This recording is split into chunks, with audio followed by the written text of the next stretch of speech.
Alors, Baruch Hashem, on a passé le jeûne du 17 Tammuz, on est au lendemain du jeûne, on continue dans la Chod, juste une petite loi qui concerne la Brit Mila ou une joie, le jour, un Khatan, le jour d'un jeûne, là on est 17 Tammuz, ça peut arriver à Tisha B'Av, c'est le fait de savoir, lorsqu'on a un jeûne, vous savez qu'il y a les Tachanoun, qu'on a l'habitude de dire, qui est les supplications, Avino, Malkeno, Pachano, Vaya Avor, Alpana, Vaikra, on a les Nefilat Apaim, ok, et il y a aussi toutes les slichot qu'on fait. Par exemple, hier, on a fait des longues slichot, ça s'appelle des slichot, ok. On dit ce qui s'est passé le jour du jeûne, on rappelle chaque chose qui sont passées, tout ça. Alors, qu'est-ce qu'on fait en général dans la semaine, quand il y a un khatan, ouais, à la synagogue? Les gens, ils sont contents parce qu'ils ne font pas de tachanoun. Ouais, il n'y a pas de tachanoun, il n'y a pas les passages en plus, tout ça. On va quitter plus tôt, tac. C'est qu'on dirait qu'on est à l'école, on sèche les cours. Ok, donc on va quitter plus tôt, tout ça. Okay. Mais non, quand c'est un jour de jeûne, on est obligé de faire les slichot. Il n'y a pas. Alors, mettre le khatan atzmo, ou le père ou le moël, ou le père du bébé, ou le sandak, eux, ils font rien. Rien. Même le jour de jeûne, ils font rien.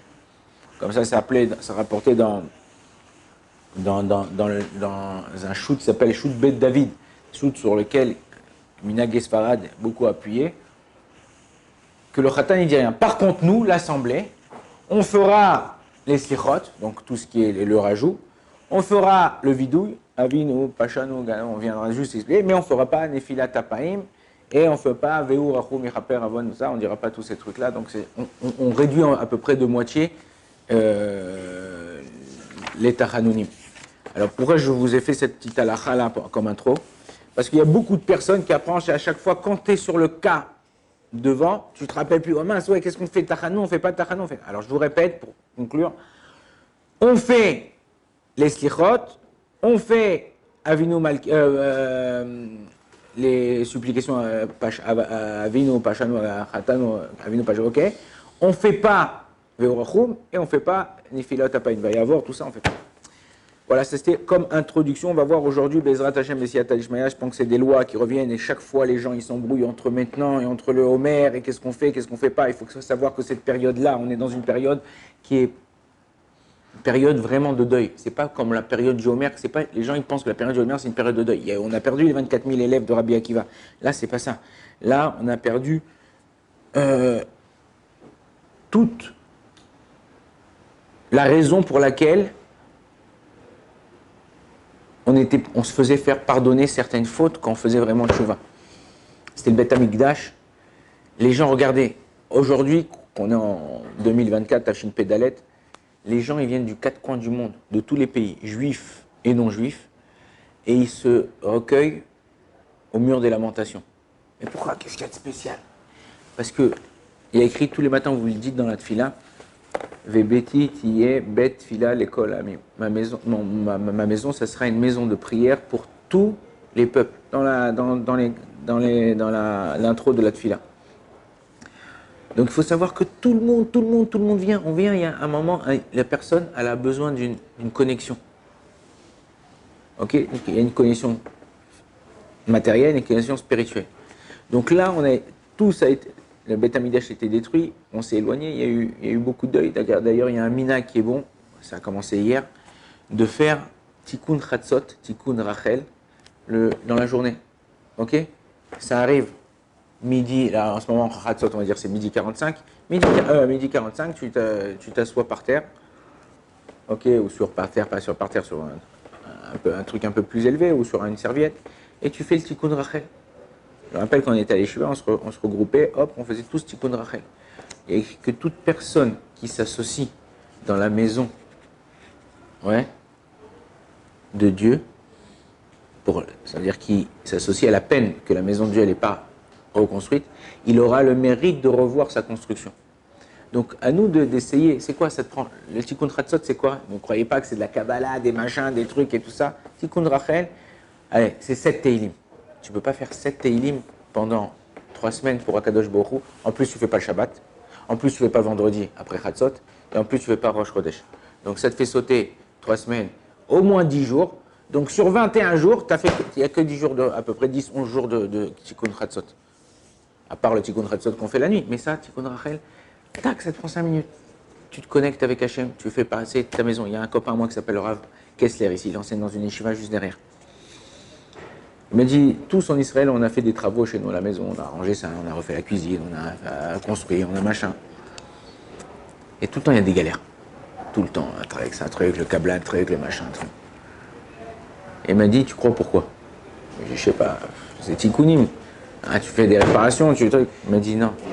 Il m'a dit, tant que la maison d'Akadosh Baruch Hu n'est pas reconstruite, il nous donne juste un petit avant-goût de savoir c'est quoi la galère de ne pas avoir une maison bien construite ou construite. Tu t'associes avec Hachem dans sa souffrance. Un tout petit peu. Ah, toi, t'as perdu de l'argent. Mais lui, là, ça fait 2000 ans qu'il a perdu ses enfants, qu'il a perdu sa maison. Donc, on s'associe juste un peu avec lui. Cette période-là s'appelle Ben Hametzarim. Pourquoi? Parce qu'il y a écrit dans Echa, ce qu'on lit le jour de Tisha B'Av, Kol Rodfea Isigua Ben Hametzarim, toutes personnes qu'ils ont poursuivies, ils nous ont rattrapés entre deux. Metzar en hébreu, c'est quoi? C'est comme un entonnoir, comme une rue, une ruelle qui est fermée, que tu ne peux plus sur un Metzar. C'est comme une prison. Ils nous ont rattrapés, ils ont persécutés dans notre étroitesse. Et cette période-là, malheureusement, c'est une période où on va voir, il y a certaines choses qu'on n'a pas le droit de faire. Alors, pendant cette période, c'est un danger de marcher entre le soleil et l'ombre. Il y a écrit comme ça, chez Lol Alechet, c'est le Shulchan Aruch, c'est pas Arshav. Lol Alechet Barechov Ben Chama Latzel. Tu vas ou au soleil ou à l'ombre, mais pas entre les deux. Tu veux corriger ton fils, tu veux corriger truc, tu n'as pas le droit. Il faut faire attention pendant cette période. Tout geste mal géré, ça peut être un danger. C'est pour ça que il y a des gens qui s'appellent « Ah, on ne peut pas aller à la plage ». On peut aller à la plage. Mais commence pas pendant ces 3 semaines à rentrer à la plage au fond. De toute manière, pendant cette période, je ne sais pas si vous savez, pour moi, c'est une énigme et un miracle en même temps. Depuis le 17 Tammuz, voilà, je suis parti, moi j'étais ce vendredi, j'étais à la plage. J'ai emmené mes enfants à la plage. À Ashkelon, la plage bleue, transparente. Tu vas le 17 Tammuz jusqu'au Tisha B'Av. Alors je ne sais pas expliquer ça, voilà, pour moi c'est une énigme. Des méduses de partout. Tu vas le lendemain de Tisha B'Av, c'est terminé Tisha B'Av, on dirait qu'ils ont disparu. Ils se sont fait avaler par la mer. Mais en Israël, c'est de la folie. Tu vois la main d'Akadosh Baruch Hu. Akadosh Baruch Hu, il dit dans la Torah que ses yeux, enfin sa main allait de toute l'année sur. Il y a une ashgacha pratit sur l'arrêt d'Israël. C'est vraiment quelque chose de waouh. Tu te dis, c'est pas possible. Attends. Et tu dis, bon, ça va, c'est le mois de juillet. Ils viennent au mois de juillet. Ah, il y a un grand festival de méduses, ils viennent tous et tout, ils font une bouffe. Non, mais non. Ça vient le 17 Tammuz et ça repart Tisha B'Av. Enfin, le lendemain de Tisha B'Av. Donc, tu vois qu'il y a, pendant cette période, il y a une sakana, il y a quelque chose qu'il faut faire attention de ne pas faire. Non, je vous ai dit s'associer à la peine d'Akadosh Baruch Hu. Mais comment s'associer à la peine d'Akadosh Baruch Hu? Hier soir, on a fait, après le jeûne, on a fait la déchirade, les grillades, les machins, les trucs, on a kiffé. Ok, vous avez mangé, chacun il a mangé ce qu'il a mangé. Comment tu peux que je m'associe? Toi, c'est toi, ice café. Ice coffee, hein? Il n'y a pas de grillade. Non, je sais, partir chez moi s'il n'y avait pas de grillade. Mais chacun, comment tu peux? Les Chachamim, ils donnent un exemple, un machal, je crois que c'est Maguid Midouvna, mais qui est magnifique. Et il dit comme ça, il y a un couple, pendant 10 ans, ils n'avaient pas d'enfants. 12 ans, 15 ans. Ils ont fait des tipoulim, des machins, des trucs et tout. Mina Shamaim, Baruch Hashem, la femme, elle est tombée enceinte. Elle est tombée enceinte, la joie, les trucs, on commence, on fait, tac, commence à prendre la chambre, à ranger, truc, achète un lit, achète un truc, ils vont savoir que c'est un garçon, une fille avec l'échographie, c'est un petit garçon, ils sont contents, ta. Ils arrivent, 9e mois, la femme a des contractions, on prend la voiture, vite, on va à l'hôpital. Elle rentre dans la chambre d'accouchement. Le mari là-bas, il lit Teilim, tout ça et tout. Il y a une ségoula de lire le Sefer Yona, qu'on lit à Yom Kippour. C'est une ségoula pour que la femme, elle accouche beaucoup plus facilement. Il est en train de lire, tout d'un coup, il voit les médecins rentrer, sortir, rentrer, sortir, rentrer, sortir, rentrer, sortir. C'est pas possible du tout. Et un dit, Mike, il dit oui. Il dit, regarde, il y a un problème avec ta femme, elle veut te voir. Il dit, quel problème? Il dit, rentre. Il rentre. Sa femme lui dit, regarde, chérie. Les médecins, ils me disent que c'est ou moi le petit. C'est ou moi qui vis, ou le petit qui vit. On ne peut pas sauver les deux. Il faut qu'on décide maintenant, il n'y a pas beaucoup de temps. Je dis, mais quoi, mais t'es folle ou quoi? De quoi tu parles? Arrête, voilà, tu es en train de me parler, tout va bien. Il me dit, non, c'est ou moi ou le petit, viens, il décide. Je dis, mais je ne peux pas décider, moi, je ne peux pas.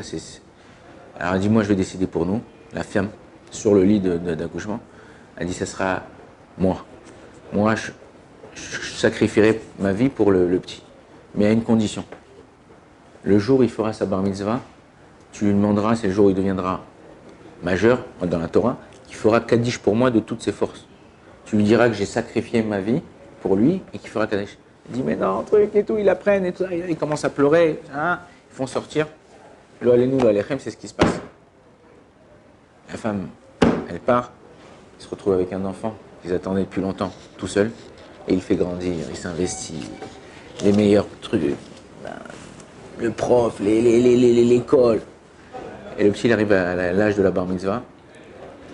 Il lui achète les filles, les trucs, il lui dit, regarde. Il fait une fête avec ses amis, il dit, regarde, je te donne mon truc. Le soir, c'était Varavit, c'est le premier jour où il est bar mitzvah. Et il lui dit, Shlomo, aujourd'hui, t'es bar mitzvah. Il dit, ta mère, elle a sacrifié sa vie pour toi. Juste, fais Kaddish de toutes tes forces, ton premier Kaddish et les Kaddishim après, toutes tes forces pour ta mère. Il dit, ouais, bon, d'accord, papa, et tout. Et il commence, il y a ses copains qui arrivent, vous connaissez les petits jeunes de 12, 13, 14 ans, et ils disent, Idgadal, Idgadal, chez Mirava. Il commence à. Et le père, il est comme ça, il est en train de pleurer. Et il dit, Shlomo, ta mère, elle a sacrifié ta vie. Il dit, mais papa, qu'est-ce que tu veux chez moi? Il dit, moi, je ne l'ai pas connue, maman. Toi, tu l'as connue, donc. T'as des sentiments, t'as des trucs. Moi, j'ai pas eu de mère. J'ai grandi qu'avec un père. Toi, après 120 ans, je vais peut-être pleurer pour toi. Mais elle, c'est ma mère, c'est vrai, elle m'a porté. Mais en vérité, le Maguide de Douvna, il dit c'est exactement la même chose avec nous. On n'a pas connu le Beth Amikdash. On a connu le Kotel. Et peut-être, imaginez-vous, Chazvi Shalom, Chazvi Khalila, que les mecs du Yémen, comme ils ont fait à Tel Aviv, ouais, ils envoient et ça tombe sur la mosquée. Il y a des gens qui seront contents, il y a des gens qui seront tristes.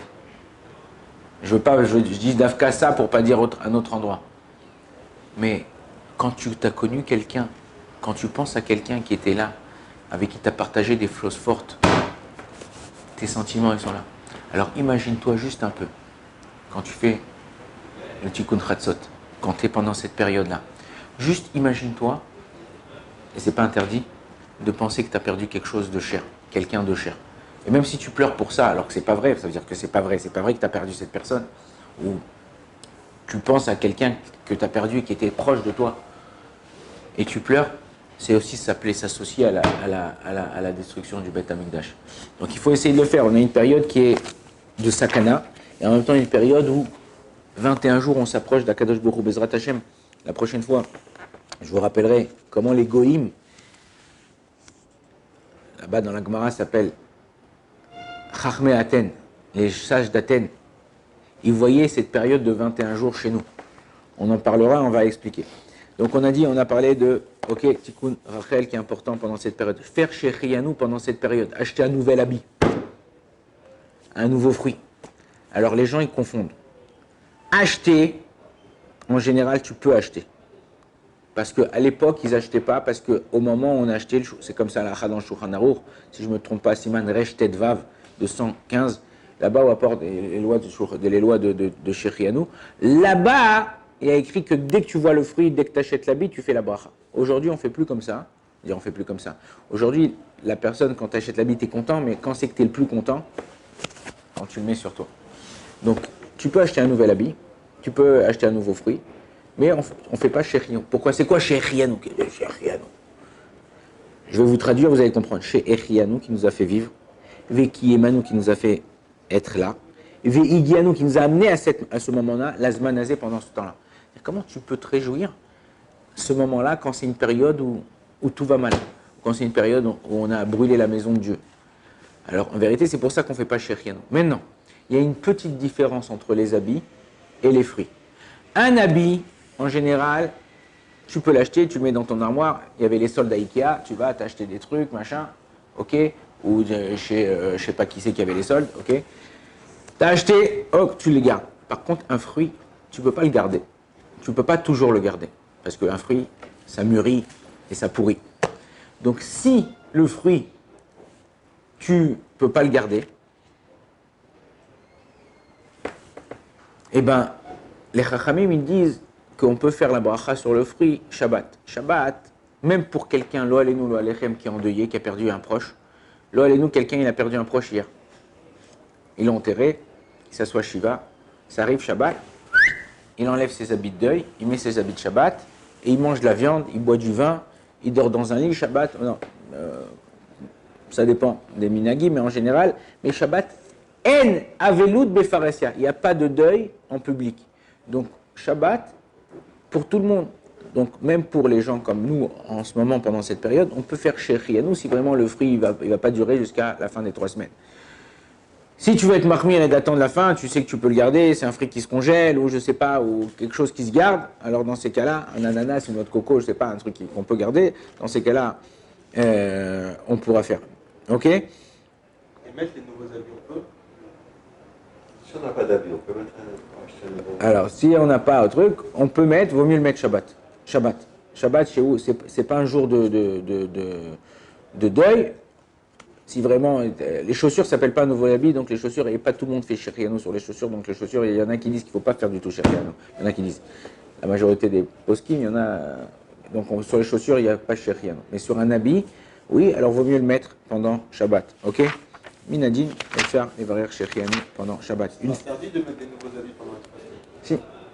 Ah oui, parce que c'est là que je viens de te dire. T'étais où? Hein, sur Mars? Attends, mais les sous-vêtements, ça compte pas comme habit. Non, les sous-vêtements, ça compte pas comme habit.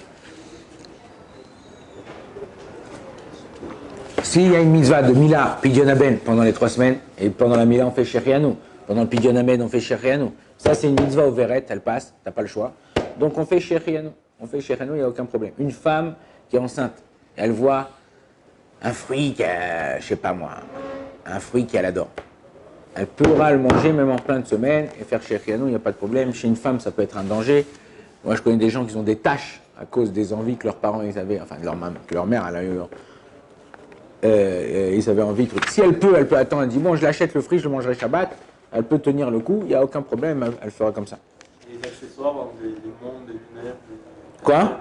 Les accessoires, par exemple, montres, lunettes, casquettes. En général aussi, pareil. Accessoires, montres, lunettes, t'as un kiff à les porter, t'as un kiff à les acheter. Une voiture aussi. Une voiture, non. Une voiture, c'est pas pareil, parce qu'une voiture, si ça sert, si c'est pas pour le kiff, c'est vraiment pour travailler et en même temps pour le kiff, on peut acheter une voiture. Baruch Adonai l'olam, amen, amen.